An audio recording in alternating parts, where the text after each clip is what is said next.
पीयूष जी, सबसे पहला सवाल यही, अभी तक की जो परंपरा रही है उसमें हमने ये देखा कि अलग अलग सरकारें चुनाव से ठीक पहले बजट को एक चुनावी टूल की तरह इस्तेमाल करती थी। बजट चुनावी हुआ करते थे, लोक लुभावन उनके अंदर घोषणाएं की जाती थी। आज का जो बजट है, विपक्ष की भाषा में कहूं तो बड़ा सूखा हुआ है। आज का बजट एक सर्जरी की तरह है जो सच है, यानी सच थोड़ी देर परेशान तो करता है लेकिन लॉन्ग टर्म में आपको बड़ा फायदा उससे होता है। तो क्या आप इसको ये मानेंगे कि ये प्रधानमंत्री मोदी का अपना कॉन्फिडेंस है कि वो चुनाव जीत ही रहे हैं? मुझे लगता है कि इसमें प्रधानमंत्री मोदी जी के कॉन्फिडेंस से ज्यादा भारत की जनता का कॉन्फिडेंस प्रधानमंत्री मोदी जी पे झलकता है। प्रधानमंत्री नरेंद्र मोदी जी ने जनता का विश्वास अपने काम से जीता है, जनता का विश्वास अपनी ईमानदारी से जीता है, अपनी मेहनत से जीता है। और जिस प्रकार से 10 वर्ष में भारत के अमूलचूल परिवर्तन हुआ है, जिस प्रकार से एक बहुत ही कमजोर अर्थव्यवस्था आज विश्व की 5वीं सबसे कमजोर अर्थव्यवस्था बन गई, फ्रैजाइल 5 टू टॉप 5, महंगाई नियंत्रण में, ब्याज के दर नियंत्रण में, विदेशी मुद्रा दो गुनी हो गई है, विदेशी निवेश आ रहा है। एक प्रकार से भारत में ऐसा कोई पहले कभी परिस्थिति इतनी मजबूत नहीं थी कि लोगों में आत्मविश्वास हो कि भारत भी कभी विकसित देश बन सकता है। पर आज लोगों को विश्वास है कि मोदी है तो मुमकिन है, ये भारत का समय है और आज देश तैयार हो गया है बड़ी चुनौती लेने के लिए। आज का जो बजट है ये एक प्रकार से उस चुनौती की आधारशिला रखता है कि हम अभी तैयार हैं विकसित भारत बनने के लिए।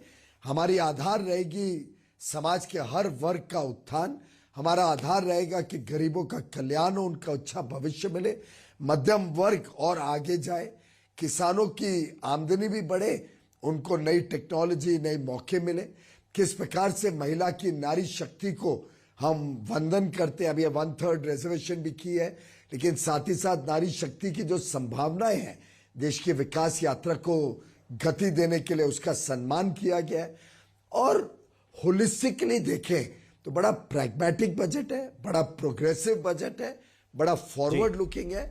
मैं साधुवाद करता हूं प्रधानमंत्री मोदी जी का, निर्मला जी का, कि उन्होंने इतना बेहतरीन बजट आज पेश किया। जी, आप तो कॉमर्स और इंडस्ट्री मिनिस्टर हैं और आप जानते हैं कि किसी भी बिजनेस मॉडल में कंटिन्यूटी बहुत ज़रूरी है। और हम ये लक्ष्य जब कहते हैं कि हम विकसित भारत बनेंगे 2047 तक, हमारा जो बिजनेस मॉडल है उसकी कंटिन्यूटी के लिए इंटरनेशनल स्तर पर जो नए नए बदलाव आ रहे हैं, टेक्नोलॉजीज़ बदल रही हैं, आर्टिफिशियल इंटेलिजेंस आ रहा है, आपको क्या लगता है कि अंतर्राष्ट्रीय स्तर पर हमारा सबसे बड़ा जो चैलेंज है, चुनौतियां भी तो बहुत सारी होंगी, वहां तक पहुंचने में कौन सी ऐसी चुनौतियां आपको दिखाई देती हैं जिसके लिए हमें कुछ और एक्स्ट्रा तैयारी करनी पड़ेगी?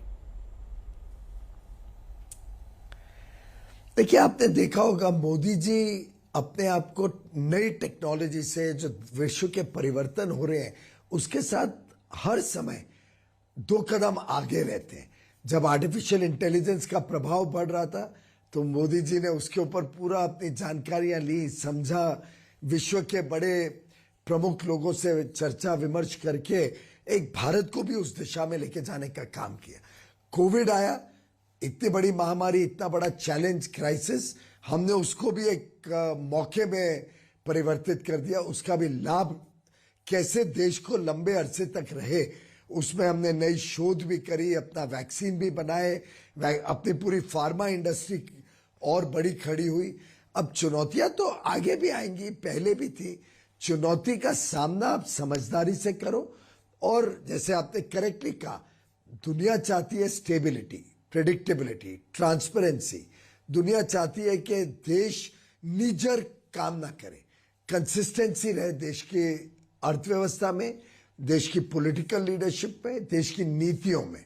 और मैं समझता हूं मोदी जी ने जिस प्रकार से देश का नेतृत्व किया है, जिस प्रकार से उन्होंने एक पूर्ण बहुमत वाली सरकार जो जनता के आशीर्वाद से मिली, उसके रहते देश को तेज गति से रिफॉर्म, परफॉर्म और ट्रांसफॉर्म की दिशा में लेके गए, जिस प्रकार से उन्होंने युवाओं में उत्साह बढ़ाया, चाहे वो स्पोर्ट्स का फील्ड हो या डिफेंस में आत्मनिर्भरता हो, चाहे इनोवेशन की दुनिया हो या इंक्लूसिव ग्रोथ की बात हो, हर तरीके से प्रधानमंत्री मोदी जी ने देश का आत्मविश्वास और देश को एक नई ऊर्जा दी है बड़ी छलांग लगाने के जी। लिए। और मैं समझता हूं कि जैसा वो कहते हैं, यही समय है, देश के लिए सही समय है।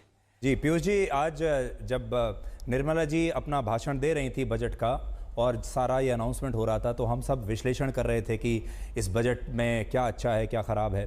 जो एक बात कॉमन सब लोग कह रहे थे वो ये है कि इस बजट से सरकार का आत्मविश्वास दिखाई देता है और इस बजट से ये पता चलता है कि मोदी सरकार को ये विश्वास है कि वही वापस चुनाव के बाद लौटने वाले हैं।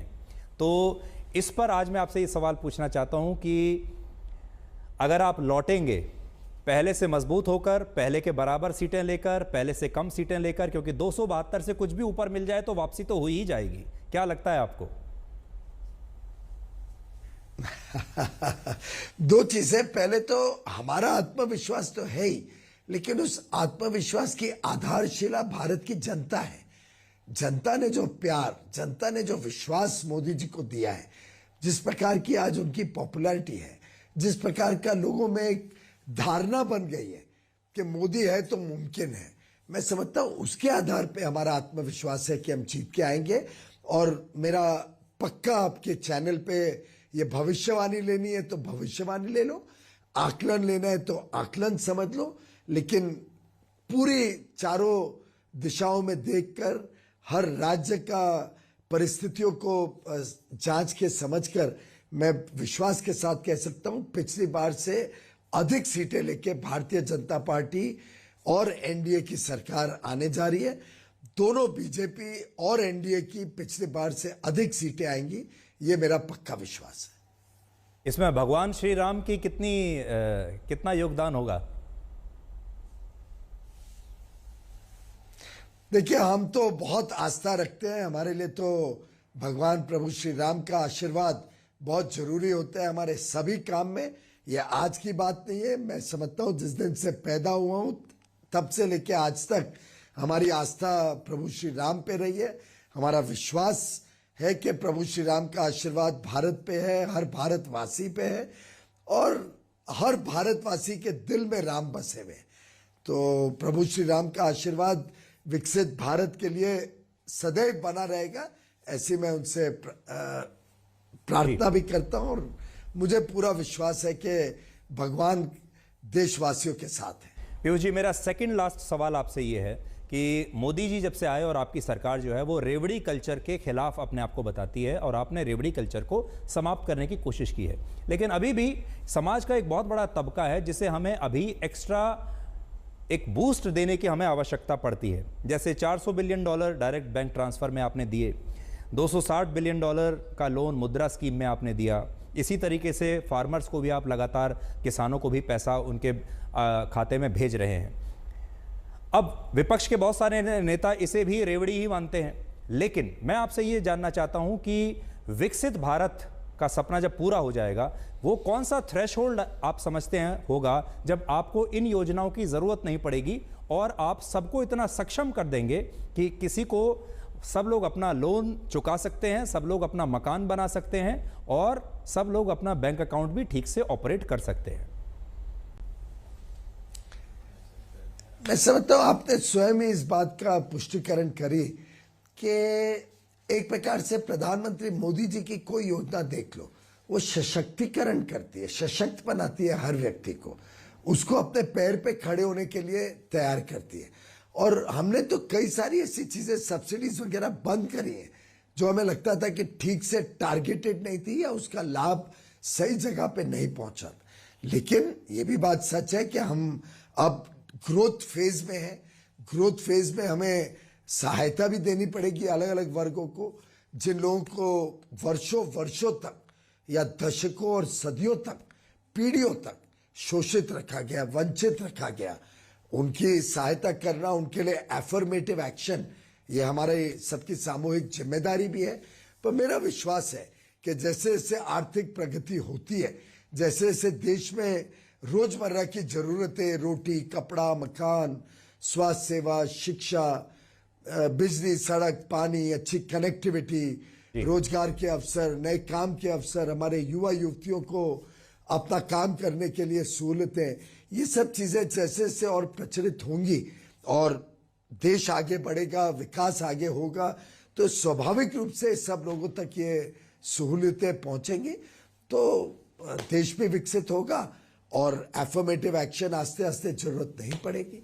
जी पीयूष जी, आखिरी सवाल मेरा ये है और ये थोड़ा सा आउट ऑफ सिलेबस है, और वो ये कि जैसे मैंने आपसे कहा कि बिजनेस कंटिन्यूटी कई बार बहुत ज़रूरी होती है, और कई बार हमने ये भी देखा मोदी सरकार फैसले भी लेती है जो कड़े फैसले होते हैं, जैसे कि जो चाइनीज़ कंपनियां हैं या जो उनके ऐप्स हैं उसको लेकर फैसला हुआ। अभी एक फैसला हुआ पेटीएम को लेकर, और पेटीएम क्योंकि हमारे जो दर्शक हैं बड़ी संख्या में पेटीएम को इस्तेमाल करते हैं, इसके पीछे आप हमारे दर्शकों को क्या कहना चाहेंगे, क्या एडवाइजरी आप देना चाहेंगे? सुधीर जी, मुझे ये रेगुलेटर का निर्णय है, रिजर्व बैंक ऑफ इंडिया का निर्णय है, और हमारी सरकार कभी भी रेगुलेटर के काम में दखल अंदाजी नहीं करती है। मुझे लगता है कि रेगुलेटर ही इसके ऊपर खुलासा कर पाएंगे। जो भी रेगुलेटर निर्णय लेगा सोच समझ के और सभी पहलू को ध्यान में रखते हुए रेगुलेटर डिसीजन लेता है। जी, तो अगले लोकसभा चुनाव के बाद भी पीयूष जी एक कैबिनेट मंत्री के तौर पर हमारा आपके साथ इस तरह से इंटरेक्शन जारी रहेगा, ये हम आश्वस्त होकर आज चल सकते हैं? Thank you so much. मुझे लगता है कि प्रधानमंत्री नरेंद्र मोदी जी इस देश के प्रधानमंत्री बनेंगे, इस बात के बारे में आप आश्वस्त रह सकते हैं। थैंक यू पीयूष जी, आपका बहुत बहुत शुक्रिया।